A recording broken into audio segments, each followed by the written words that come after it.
mopping up the excess cash. To the uninitiated, what are Ba'its and Munif? Ba'its are basically Babi Thaman Ajil, Islamic debt securities. This is basically long-term Islamic bond. And then Munif are short-term papers. These Murabaha note issuance facilities. And these are the two main Islamic debt papers available back then. So when you say short-term and long-term, is it the same as per conventional? I mean, when you say short-term, it's normally the 1 year or less, and yes, short-term is less than a year, and the trading of that papers are much more heavier compared with the longer-term Ba'its. Right. So basically, when you say short-term, it's applicable to both Islamic finance and conventional finance. There's no difference in terms of the period or the tenure. Yeah, it's a very good point because Islamic bond or sukuk can be bought by any party, whether Muslim or non-Muslim, and therefore it has a larger market.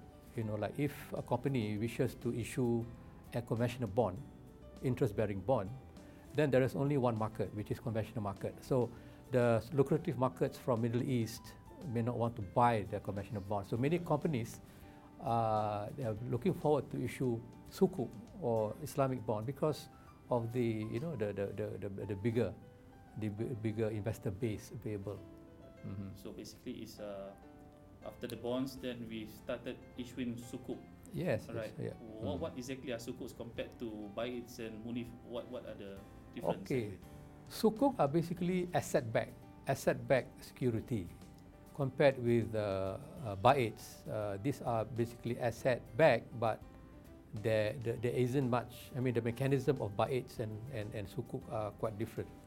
But the sukuk is based on the so-called asset-backed securities model, which is basically a structured product. Let's say the originator, the Malaysian government, wish to raise money through borrowing or through sukuk.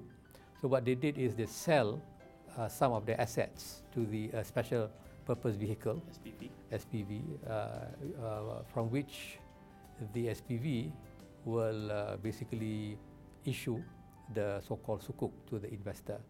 So this is where we see the transaction between the originator and the SPV evidencing a true sale, meaning that there is a transfer of title from the originator to the SPV. A true sale, which is basically what an asset-backed security is all about. But then we must understand that if this sukuk it has an Islamic label, so it means that the sukuk must be, it cannot behave like a bond. Right. Okay. It must behave like something else, right? So what's the difference on how a sukuk behave and a normal bond behaves? A sukuk should not require the SPV to guarantee the capital, right, and to guarantee the income or the so-called yield, right? Because interest-bearing bond, they basically require capital guarantee and earning guarantee. All right. So, but that's basically interest-bearing bond. But for Islamic instrument called sukuk, it should show us some form of an equity, character, where no guarantee is given to the capital investment, and also likewise, there's no guarantee to the profits. So basically, an actual transaction or actual work takes place rather than what's happening in conventional bonds. Is just more of like a paper transaction kind of. Yes. A conventional bond is again the asset-backed security model. It evident a sale, but then the issuances of the bond to the investor, they were basically based on an IOU, right? It's lending and borrowing. Okay, but for Islamic, we have a sale transaction, and then from the SPV to the investor, the relationship is not a debtor creditor, but it is basically investor relationship. That is basically the principle. So okay, so we have developed from tabung haji, bank Islam, interest-free banking units, subsidiaries, Capital market. capital markets, Right. sukuks. What next after this? Well, we have to look at what's happening in the global economy, right? To what extent we can understand that the current financial system is able to provide stability to the economy. We know that the current Eurozone crisis today is basically, a result of mismanagement of government spending, Is it overspending, mismanagement or overprinting of paper money? yeah, that is maybe one, but that's a general case, overprinting. But then we see that when government spend beyond their means, and they do that by borrowing, right? So when they borrow and they found out that they don't have the capacity to pay, so that's where the trouble's in, when they default on their debt obligation, and then the banks that have earlier purchased the bond will find that all these papers are defaulting. So how can Islamic finance or Yes, Islamic banking industry correct. address this issue? Right. So these are the things that Islamic Bank should be very careful when they are looking at what kind of business model they are using. Right. If they are running a business that is driven by credit, which is what we see today,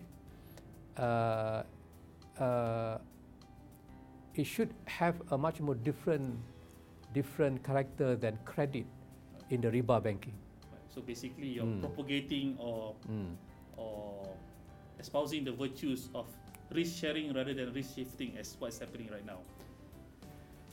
Risk sharing is a principle dealing with capital mobilization, meaning that if we have one or two party that is planning to do business, so they will basically joint venture, and they will use their respective capital to basically do the business. So we have risk sharing in terms of capital.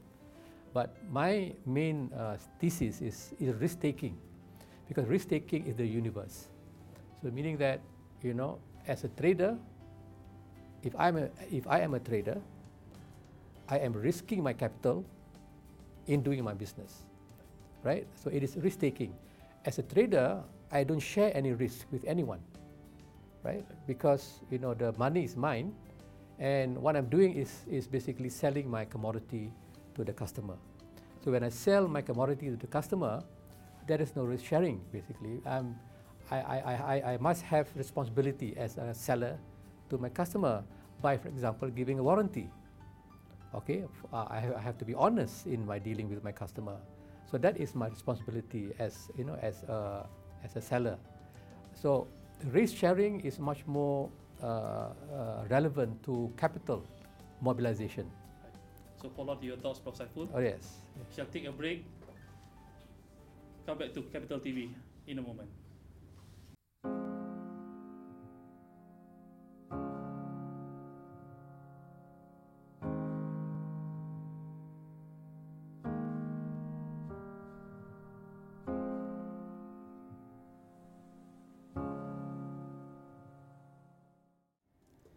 Welcome back to Islamic Finance at the Capital. Professor Saiful has also written a book called Critical Issues on Islamic Banking and Financial Markets. Prof. Saiful, what are the issues that is affecting Islamic banking now, from your perspective? Well, thank you, Mr. Amirul. There are many issues, of course, right? So we have to select the one that is most critical. And I think what we are seeing is that the Islamic banks are not competing with conventional bank in an even playing field, basically. Because you see, when you look at a bank is a company, is a firm, and a bank is required to hold capital, from which the bank will mobilize deposits. and then make financing, right? So a bank is a different kind of company because a normal company, normally you have a capital of 100 million, then you can do a business of 100 million, right? But a bank, given 100 million capital, with a capital ratio of 8% given by the central bank, the bank can borrow up to 1.25 billion ringgit, right? 8 times more than the capital base. Then the bank can use that deposit fund, 1.25 billion, to make financing or to make loan. So the bank. Isn't this riba itself? No, wait. In conventional banking, the bank will take deposit and pay 2%, and then the bank will make loan using the deposit fund, and then charge 7%. So there's a spread in between. So that's basically the bank earning after subtracting overhead and so on. The bank makes, let's say, a 2-3% spread from the transaction. But that earning is coming from interest. It is interest expense, right, deposit, and the interest revenue from financing.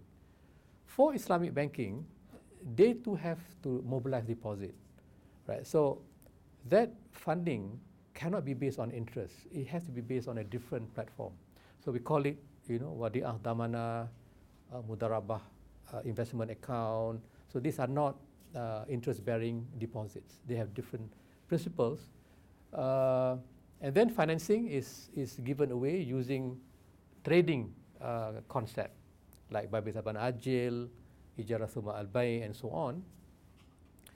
But then we see that in Islamic banking, the label that the bank takes, that is Islam, the bank is using Sharia principles in order to run an Islamic banking business. So that label is very important. And in trading, al-bay', Allah has allowed al-bay' and prohibit riba. Al-bay' must be understand, in a sense that, it is a system of a business whereby the principle of no gain, no pain, is dominant there. Al-gharam bil-ghanam, with profit, with risk and profit. So that principle of risk taking is very fundamental in Islam, because that is the ethical precept, the ethical dimension of the bank, the equitable dimension of an Islamic bank. I make money because I take risk. I make money because I put effort into my business. I make money because I put value in my business. So one of the most important principle of trading is that the trader must be the owner of the asset he is selling, right? Even in civil law, you cannot sell something you don't own. Right. You sell something that is stolen, it is illegal, and we can go to jail, right? So an Islamic bank, when it sells something to the customer, it must conduct that thing in a proper sense, right? So if the bank is looking at home financing or asset financing, so what would be the system? So logically, the bank should buy the asset from the supplier and sells it to the customer on credit basis. So we don't have any issue on credit basis, because in Islam, the trader can charge a high price if the payment is made by installment. So we don't have any khilaf on that issue. So is that happening now, or is Yes. Now meaning that if I buy on credit, I have to pay more if I buy on cash. Because some would argue that the legal ownership is never in the bank's hand. Yeah. So that is only applicable if the bank, hold ownership prior to the sale. So what we want to see here is for the bank to purchase the asset from the vendor, from the developer, from the supplier, and sell it to us on credit basis. So, but then when the bank does that, when the bank buy an asset and put it on balance sheet, then we have Basel II and Basel III here. So meaning that it is a risky position, because a bank is buying an asset, put it on balance, and then he will wait for a while before the customer decide to finalize his decision. But isn't Basel I or Basel II itself the issue? Because we are catering to a conventional standards. whereas we should not be looking at these conventional standards in order for the industry to go forward. We are like fitting the beauty of Islam into a conventional system, whereas it should be the other way around. Isn't that the issue itself? An issue itself? The issue is we are starting the whole thing with a bank. You know, so a bank is the animal, it is the entity whereby the character of that company is as such. That is, with that amount of capital, the law allow the bank to mobilize more capital from the public, which is not, you know, common in other companies. So once the Islamic movement or any policy begin with a bank, then we have to abide to international banking regulation, which is Basel II. Right? So Basel II require the bank to hold capital as a cushion to the financing they are giving away. Right? So the riskier the financing, the more capital you must hold. Right? So if a bank buy the asset and put it on balance sheet, it is a riskier position compared to a loan, because a loan doesn't have any asset backing it. But right? The subprime crisis started because of that. Yeah, the subprime crisis was a result of poor governance, basically. All right, on all sides, it's the bank director, the senior management, the regulators, and you know, there are so many, you know, actors in these processes, and we cannot just blame one. The entire system is corrupt, I presume. And again, and you don't see this happening in the so-called Islamic